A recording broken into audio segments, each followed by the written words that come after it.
I worked 3 jobs to put my wife through grad school. Electrician during the day. Bar back on Friday and Saturday nights. Delivery driver whenever I had a free hour. 2 years, 11 months. On the day she graduated, she handed me divorce papers. She thought that was the end of the story. She hadn't opened her mail yet. My name is Luke Donovan, 34 years old.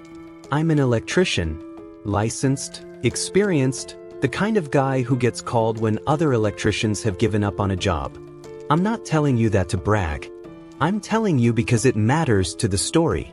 Because the whole time this was happening, people kept making assumptions about me based on the fact that I work with my hands for a living, and most of those assumptions were wrong. Cassie and I met when we were 26. She was finishing her undergrad in communications at URI. I was 3 years into running my own small electrical business in Providence. We met at a mutual friend's birthday thing. A bar in Fox Point, loud music, bad drinks. She was the smartest person in the room and she knew it, which I found attractive instead of off-putting because at 26 I was still making those kinds of decisions. We dated for a year, moved in together, got married in a small ceremony at a state park outside the city because neither of us had money for anything bigger and honestly neither of us needed anything bigger. 40 people, a picnic, my uncle's band playing in the pavilion. It was good. I remember it as good. The grad school conversation started about 8 months after the wedding. Cassie had always talked about getting her master's degree. Communications, maybe pivoting to higher ed administration. She'd mentioned it the way people mention things they want but have filed under someday. After we got married, someday started becoming more concrete. The program she wanted was at Brown. 2 years, full-time. Not cheap. We're talking tuition alone around $45,000, plus fees, plus the fact that she'd have to drop to part-time at her job, which meant our household income was about to take a significant hit. Said yes. I want to be clear that I said yes without hesitation, without conditions, without keeping score in my head. She was my wife. She had a goal. We'd figure out the money. That's what you do. We figured out the money as follows. I picked up Friday and Saturday nights at a bar in Wayland Square, bar back. Not even bartending, hauling kegs and washing glasses until 2 in the morning. I started doing delivery driving on Sunday mornings and some weekday evenings. My electrical business was doing well enough that the day job held steady, which was lucky because if it had taken a hit we'd have been in trouble. Cassie started the program in September. For the first year, things were fine. She was busy, I was exhausted, we didn't see each other as much as we had, but that felt like a season, not a symptom. She talked about her classes. I listened. She had a professor she particularly liked. Dr. Webb, brilliant according to Cassie, ran the communications theory track, had these apparently paradigm-shifting ideas about media and identity. I heard about Dr. Webb a lot in year 1. In year 2, I started hearing about him differently. The shift was gradual. That's always how it is, right? You don't notice the temperature changing until you're already cold. She started staying on campus later, mentioning him with a casualness that felt practiced. Coming home with an energy that had nothing to do with me, not happy exactly, more like lit up by something she wasn't sharing. I'm not a suspicious person by nature. That's actually the truth. Connor, my best friend since high school, fellow tradesman, person who has known me long enough to be honest with me, he'd tell you the same. Luke Donovan is not the guy who checks his wife's phone. But I'm also not stupid. And I'm an electrician. I find things. Hidden wiring, buried problems, the thing behind the wall that's been wrong for years and nobody noticed because nobody looked. It's literally my job to find what other people miss. So when something felt wrong, I paid attention. I didn't snoop. I didn't go through her phone or follow her or hire anyone. What I did was notice. The specific way she deflected certain questions. The new lock code on her phone that she changed without mentioning it. The weekend study group that seemed to generate no actual studying. In February of her second year, I had a conversation with myself that lasted about 3 days. Just me working jobs, thinking. At the end of it, I called Patricia Song. Patricia Song was a family law attorney in Providence with an office on Westminster Street and a reputation for being thorough, direct, and about 10 steps ahead of whoever was on the other side of the table. A colleague of mine had used her in a difficult divorce 2 years prior and described her as the person you want when you need someone to think clearly because you can't. I made an appointment, told Cassie I had a site visit running long. I sat in Patricia's office on a Tuesday afternoon still in my work clothes. She didn't blink at that, which I appreciated, and told her everything. The grad school arrangement, the financial structure, what I suspected, what I didn't know yet. Patricia listened, asked questions, took notes. Then she said, "The tuition payments, how are they structured?" I explained. I'd been covering tuition directly, transferring from our joint account to the university payment portal each semester. Cassie's name on the enrollment, my money moving. Patricia was quiet for a moment. "Luke," she said carefully, "has anyone discussed with you the concept of a loan agreement between spouses?" I said no. She explained it to me. By the time I left her office an hour later, I had a plan. Not a revenge plan, I want to be precise about that. A protection plan. There's a difference. What Patricia outlined was entirely legal, entirely documentable, and entirely something I should have had in place from the beginning regardless of what Cassie was or wasn't doing. I went home that evening, made dinner, asked Cassie how her day was. She said fine. Told me about a seminar. Mentioned Dr. Webb. I said that sounded interesting. I did the dishes. And I started building something she wouldn't see coming. Patricia's plan was simple. Almost embarrassingly simple, which is the hallmark of good legal thinking. It doesn't need to be complicated, it just needs to be correct. Here's what she explained. When one spouse financially supports another spouse through an educational program, those funds exist in a legal gray area during divorce proceedings.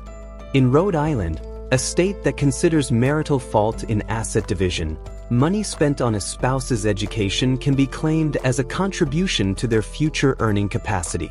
But "can be claimed" is soft language. Courts interpret it differently case by case. You might get something back. You might not.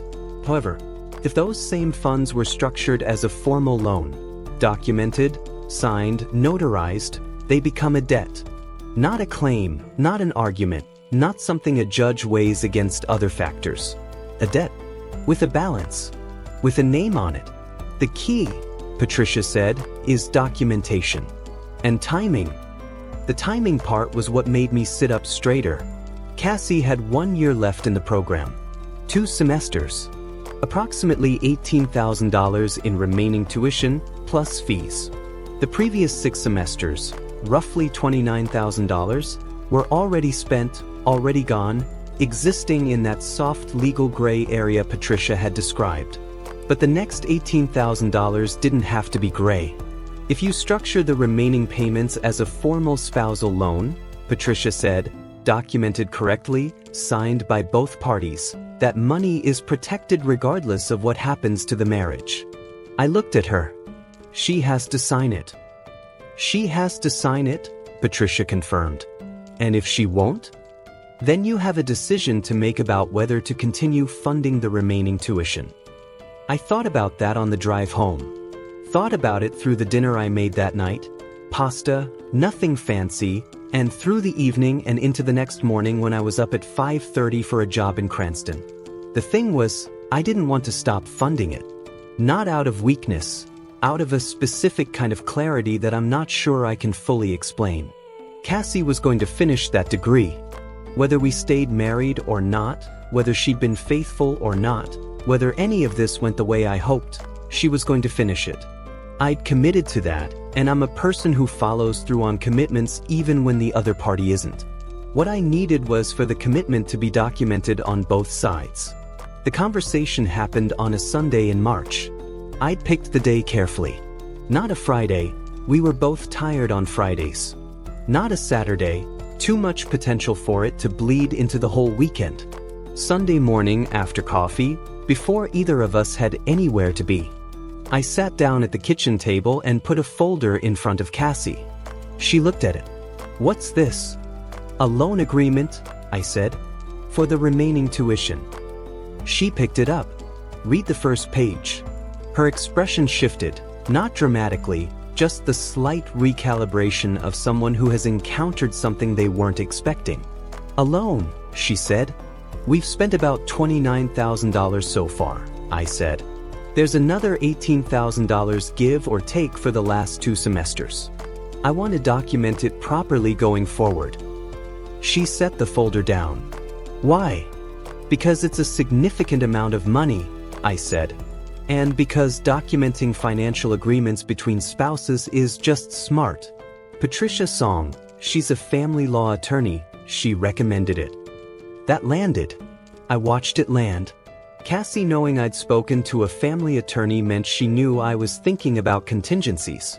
I wasn't hiding that. I wasn't pretending. "You went to a lawyer," she said. "I went to a lawyer," I said. "For financial advice." "Yeah." She was quiet for a moment, looking at the folder, not at me. Here's the thing about Cassie, and I say this without bitterness because I think it's just true. She's smart enough to understand when a situation has only one reasonable response. The loan agreement was that situation. Refusing to sign it would be an admission of something.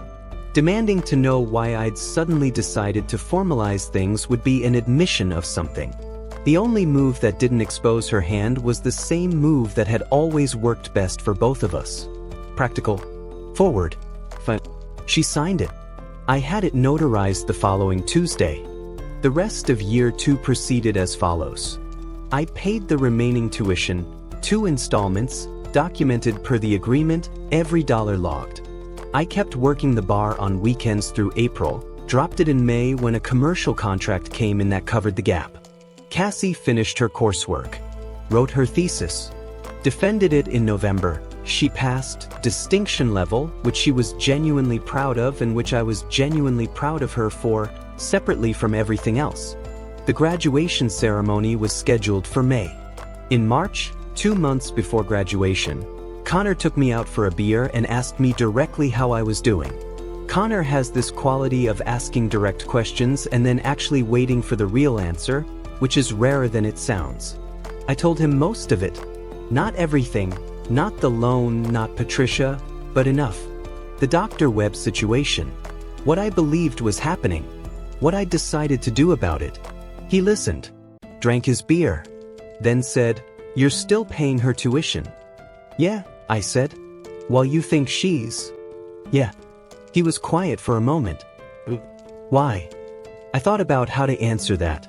Not because I didn't know, but because the real answer sounds strange when you say it out loud. Because I said I would, I said. And because it's documented now. So it doesn't matter what she does with the degree. The money doesn't disappear. Connor looked at me for a long moment. "You're the most patient person I've ever met," he said. "It's a little unsettling." "I'm an electrician," I said. "I don't touch live wires until the power's off." He laughed. I almost did too. April and May were quiet. Cassie was finishing thesis revisions, doing whatever she was doing with whoever she was doing it with. I'd stopped tracking that, stopped needing to. The picture was clear enough. The documentation was in place. Patricia and I had spoken twice more.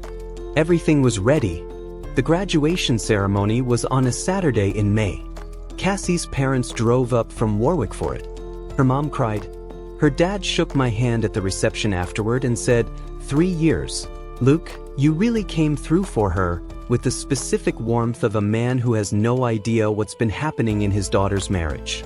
Happy to do it, I said. And I meant it, in the complicated way you mean things when the statement is true and the situation it describes is not what the listener thinks it is. Cassie found me after the photos. Still in her cap and gown, holding her diploma, flushed with the specific happiness of having finished something hard. She said, "Can we talk?" "Sure," I said. We stepped away from the crowd, her parents, friends, other graduates, to a quieter corner near the building entrance. She reached into her bag, pulled out an envelope. I looked at it. "Look," she said. "I'm sorry. I didn't want it to be today, but..." "It's okay," I said. She stopped. "What?" "It's okay," I said again. "I know." She stared at me. "You know." "For about a year," I said. The color in her face changed. The graduation flush, gone. Something quieter and more complicated taking its place. I reached into my jacket pocket, pulled out my own envelope. "You should open that when you get a chance," I said. "It's from Patricia Song's office. It has your copy of the loan agreement and the full payment history." She took it, slowly, looking at it the way you look at something you don't fully understand yet. $47,000, I said. "Documented. Notarized. Your name on it." Around us, people were celebrating. Cameras going off. Someone's family laughing loudly near the entrance. Cassie looked up from the envelope. "Luke, congratulations," I said. "On the degree. Genuinely." And I walked back toward the crowd. The week after graduation was the strangest week of my life. Not because of the drama. There was less drama than you'd expect, actually. Cassie moved out within 4 days, which told me she'd been planning logistics for a while. Organized person, Cassie. Always had been. She took her clothes, her books, her laptop, the good coffee maker that she'd bought with her own money before we got married, and left behind most of the furniture and all of the dishes. She did not, in those 4 days, mention the loan agreement once. I noticed that. Filed it away. Connor came over Thursday night with beer and said, "How are you doing?" in the way that meant he actually wanted to know. I told him I was okay, which was true in the specific way things are true when you've been prepared for something long enough that when it happens it lands as confirmation rather than surprise. Grief, yes, real grief, I'm not going to pretend otherwise. 3 years of marriage, 5 years of knowing someone, 2 years and 11 months of working myself to exhaustion for a goal we'd supposedly shared. That doesn't evaporate because you were smart enough to see it coming. But underneath the grief was something else. Something steadier. The power was off. The wires were safe to touch. Patricia called me the following Monday. She'd received a call from Cassie's attorney, a man named Greg Calloway who had a reasonable reputation in Providence family law, competent enough. Not someone Patricia seemed particularly worried about. "He's asking about the loan agreement," Patricia said. "What about it?" "He's suggesting it may not be enforceable," she said. Arguing that spousal loan agreements signed under, and I'm quoting here, "conditions of marital duress may not hold up." I thought about the Sunday morning in March. The folder on the kitchen table. Cassie reading it, calculating, signing it with the calm practicality of someone who understood the situation and chose the only reasonable response. "Marital duress," I said. "I know," Patricia said, with the tone of someone who has heard a lot of legal arguments and ranks this one accordingly. "What do we do?" "We respond," she said, "with the notarization records, the payment documentation, and the video." I paused. "What video?" "Luke," Patricia said, "you told me the signing happened at your kitchen table on a Sunday morning." "Yeah." "Did you have a doorbell camera at the time?" "I did. A Ring camera on the front door that also covered part of the kitchen through the open plan layout. I'd installed it 18 months earlier, mostly because we'd had a package stolen off the porch." "The camera footage from that Sunday," Patricia said. "Pull it if you still have it." I pulled it. The footage showed Cassie sitting at the kitchen table, me across from her, the folder between us. 11 minutes of conversation, no audio, but clear as anything. Her reading the documents. Nodding. Signing. Me sliding the folder back. No tension visible, no argument, no anything that could reasonably be described as duress. Cassie had signed a legally binding loan agreement on camera, in good lighting, of her own volition, on an otherwise ordinary Sunday morning. I sent the footage to Patricia. She called me back 20 minutes later. "Greg Calloway just became significantly less confident," she said. The divorce proceedings moved relatively quickly after that. Rhode Island allows no-fault divorce, which meant we didn't have to litigate the Dr. Webb situation publicly. I had no interest in that, and Cassie's attorney had no interest in a counter-argument that would require explaining why his client's signature on a loan agreement constituted duress. We kept it clean. Irreconcilable differences. The standard language of two people who have stopped being able to tell the truth about what happened and have agreed to settle for a legal euphemism instead. The asset division was straightforward.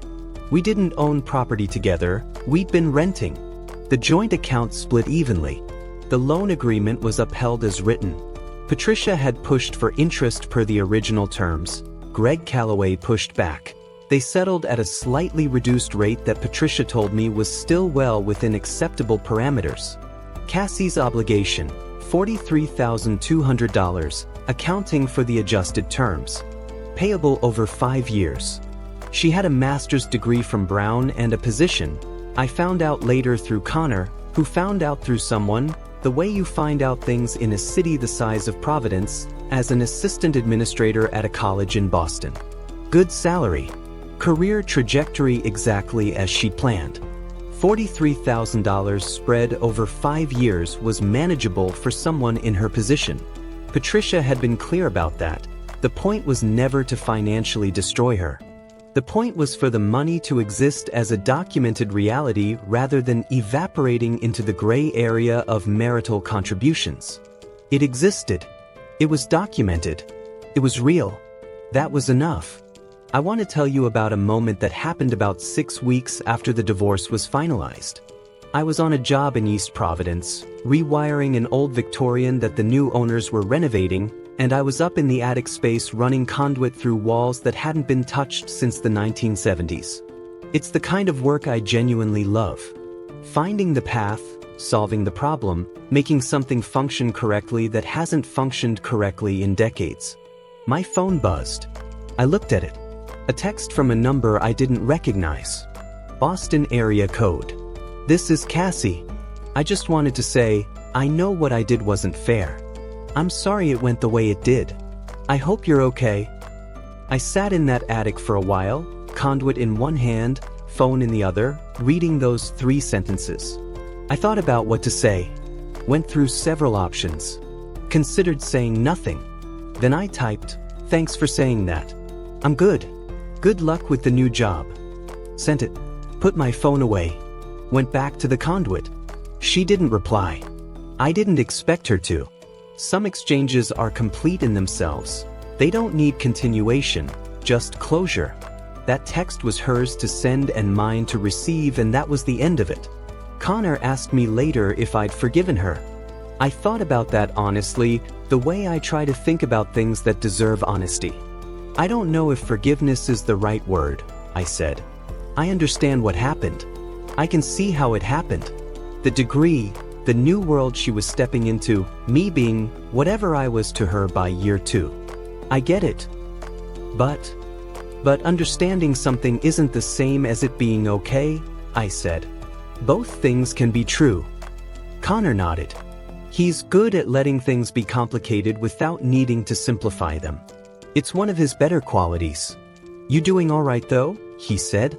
Actually, I thought about the attic in East Providence. The old wiring, the new path, the particular satisfaction of making something work.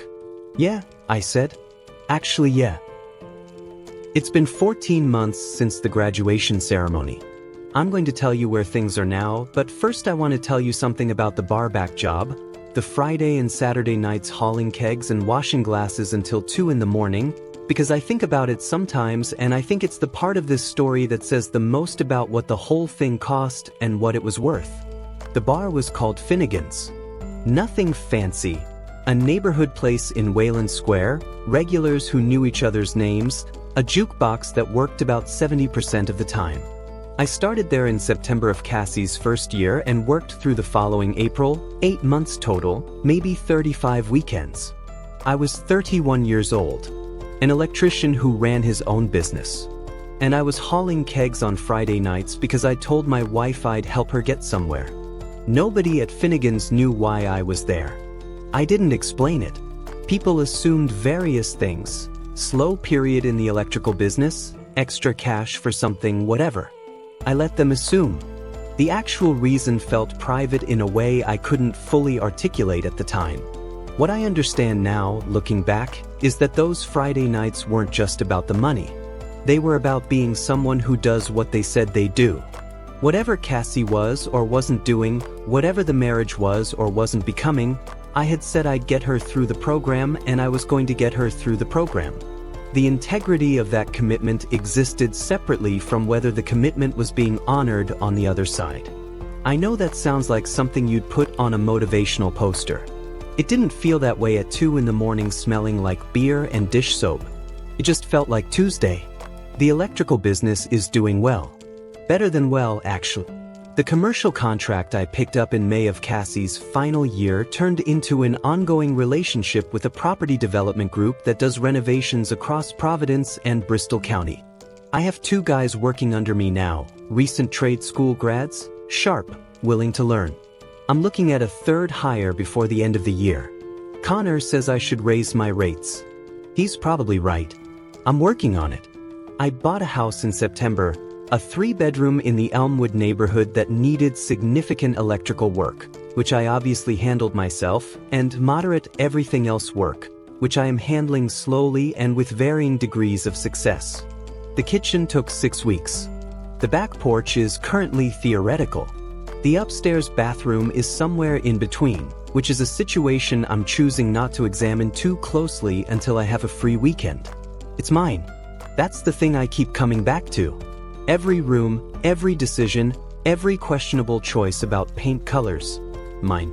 No negotiation, no compromise with someone else's taste, no guest room that anyone can call depressing. But there is a guest room. But it's got good light and I haven't painted it yet, and when I do it'll be whatever color I want. The loan payments started in January. Patricia's office handles the administrative side, quarterly statements, payment tracking, the paperwork that makes it official and documented and real. First payment came in on the 15th, exactly as agreed. I looked at the statement, processed it for a minute. Then I put it in a folder and went back to work. I don't think about the payments much, honestly. The point was never the money, or not only the money. The point was that the 3 years existed on paper, acknowledged and documented, not disappeared into the legal gray area where inconvenient sacrifices go to become invisible. They happened. They're recorded. Every payment is just the ongoing confirmation of that fact. Connor asked me once if getting the money back felt good. Not really, I said. It feels correct. What's the difference? I thought about it. Good implies I wanted this outcome. I didn't want this outcome. I wanted a different outcome that didn't happen. Correct just means the math worked out the way it should have. He considered that. That's a very electrician way to think about your divorce. I'm a very electrician person, I said. I've been on 3 dates in the last 14 months. One was fine. A structural engineer named Donna who I met through a contractor I work with, smart, funny. We had a good dinner and agreed there wasn't a second dinner in it, no hard feelings.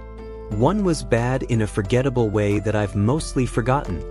One is ongoing and I'm not going to say much about it because it's early, and talking about early things has a way of making them feel more defined than they are, and I'd rather let it be what it is for a while without putting words around it. What I will say is that she asked me, on our second time out, what I did with my weekends. And I told her, the house, the business, the back porch that exists only in theory. She laughed at the back porch thing. A real laugh, easy, not performed. I thought, that's something. Here's what I know now that I didn't know when this started. I used to think patience was about waiting for things to get better. Enduring. Holding on. The passive version, you stay in place and time does the work. What the last 3 years actually taught me is that patience is something else entirely. It's not passive. It's the decision to keep building even when you don't know what the building is for anymore. Keep showing up to the job. Keep doing the work correctly even when nobody's watching. Keep your name on what you've done. Because eventually, not always, not automatically, But eventually, the documentation matters. The record matters. The difference between what you said and what you did, that gap or absence of gap, that matters. I said I'd get her through the degree. I got her through the degree. I said I'd document it properly. I documented it properly. I said I'd protect what I'd built. I protected what I'd built. 3 commitments. 3 jobs. 3 years. What it bought me: a house in Elmwood with a theoretical back porch. A business with 2 employees and room for a 3rd. A quarterly statement that confirms the math worked out. And something harder to put on a balance sheet: the knowledge that when things got hard and uncertain and quietly devastating, I didn't become someone I didn't recognize. I stayed Luke Donovan, electrician. Someone who finds what other people miss. Someone who doesn't touch live wires until the power's off. The power's off now. Time to get back to work.